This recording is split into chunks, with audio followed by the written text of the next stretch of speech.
afternoon, everyone. On January 11th, 2023, at approximately 1:40 hours, the Kissimmee Police Department received a 911 call in reference to an injured victim in the field at Cypress and Bay Street in North Kissimmee. Officers responded and located 30-year-old Eric Pinellas Jr. with several gunshot wounds to his midsection and his legs. Life-saving measures were given until the fire department arrived and transported Pinellas to the Osceola Hospital off of Oak Street. Mr. Pinellas later succumbed to his injuries during emergency surgery. Detectives responded to the scene and began their investigation and learned in weeks preceding the homicide, Mr. Walker was arrested and provided cash to Mr. Pinellas with instructions to bond him out of jail.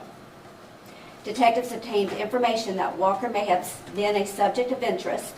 Therefore, they began reviewing jail calls of Walker and learned that he was not happy with Mr. Pinellas for not bonding him out of jail. Based on witness interviews, detectives were able to determine that Walker forcibly stole a handgun 2 days prior to the homicide from two victims who were staying at the Apollo Inn located off East Vine Street. The caliber of this stolen firearm matched the caliber of the gun used in the homicide. Detectives attempted to locate Walker for several months until he was located and arrested by Orange County Sheriff's Office for the armed robbery warrant that was issued by Kissimmee Police Department. Detectives then responded to the jail and interviewed Walker, who shared items specific to the case, which would only be known to the suspect.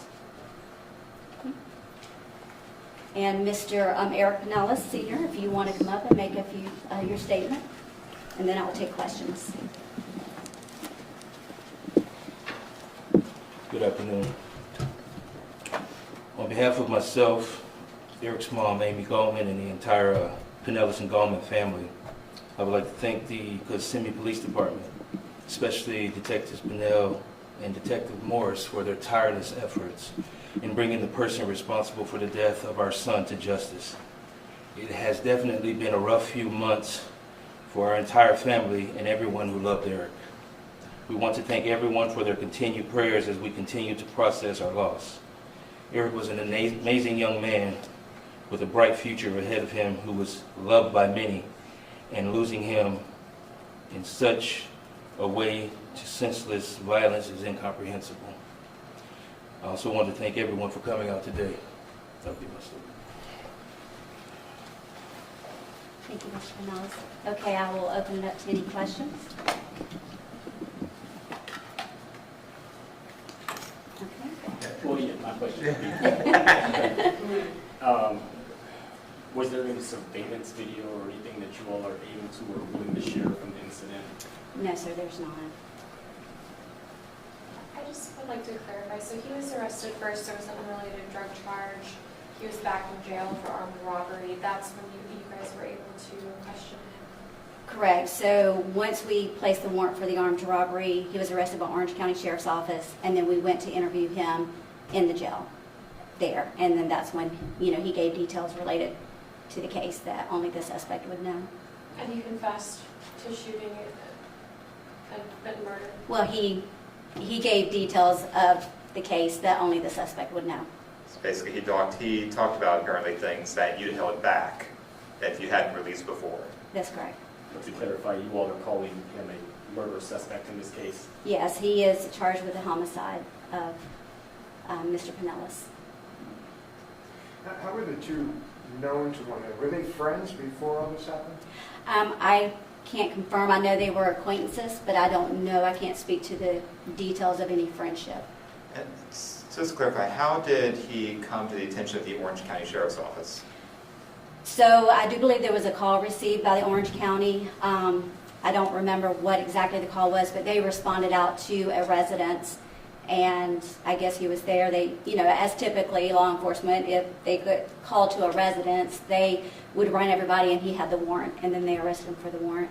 And you don't know the nature of that call? I do not. No, sir. Do you know what area of Orange County that he was arrested in? No, I do not. Why was the suspect at that Apollo Inn? 2 days prior when the gun was stolen, I don't know why he was at the Apollo Inn. We just determined that he was the one who actually stole committed an armed robbery from two victims at the Apollo Inn. I don't know why he was there. Oh, the guy, he stole the gun. He stole the gun. That's the armed robbery you referred to? Yes, sir. Okay. And to establish that that gun was used in the murder? It was the same caliber that was used, Okay. yes. I know Dad doesn't want to take any more questions, but can we learn more about the victim? We know that according to you all, he was a father, is what family told us. Anything more about the victim that we should know or we can know about him? No, not with respect. I don't want to expand on his history, and if Mr. Pinellas would like, I think in his statement, he indicated that, he was a great son, and, he was obviously involved in several different things as far as, sports and things in high school, but I don't think I'm going to elaborate any more on that unless Mr. Pinellas would like to. Okay. I'd just say that, Sorry, can you come to the microphone? I apologize, sir, and I'm so sorry for your loss, sir. Eric was a father. He had a son. He had a daughter. He played high school sports. He played high school sports for me. He just loved his family, Nobody's perfect in life, so, he did construction. He's done hotel work, things of that nature like that. But other than that, he was just a great guy who was loved by so many people that we had to kind of limit the people that came to his service at his homegoing because we didn't have a venue big enough that would have been able to hold all the people who wanted to come. So it was just to know him was to love him. So. Thank you. Ma'am, how does it feel to have the suspect now in custody? It feels great. I want to give all of the praises to detectives that, Detective Morris, Detective Pinnell, who, they worked tirelessly on, bringing this case to a close. And, it's always our goal is to be able to solve and, put those responsible, behind bars. I know you had identified Mr. Walker as a suspect pretty early on, so what took so long to go from the shooting to actually taking him into custody? About 2 months. Well, obviously there's a lot of, legwork to be done with the investigation, listening to jail calls. That can take hours and hours. And, we try to put together the best case that we can so that they can be, held accountable in our judicial system as well. So we don't, try to solve it in haste. We want to make sure our case is tight and that, he'll be convicted of this homicide. And what did he say on those jail calls that you all are saying helped your case?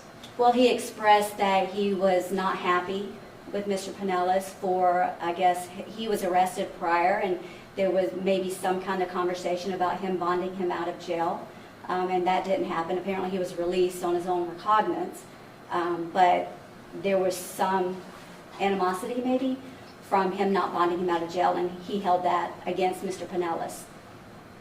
And any truth to that? I know we're hearing his word on that, but Mhm. any truth to that? It was during the jail phone calls that some of that was expounded upon, that he was unhappy with Mr. Pinellas.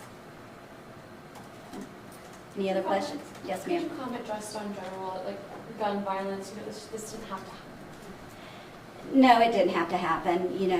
There's unfortunately several, homicides that happen throughout the nation that is preventable, when people get a hold of guns and they have, bad intentions. It is preventable. We don't need to solve our dispute over something like this with violence and not with murder.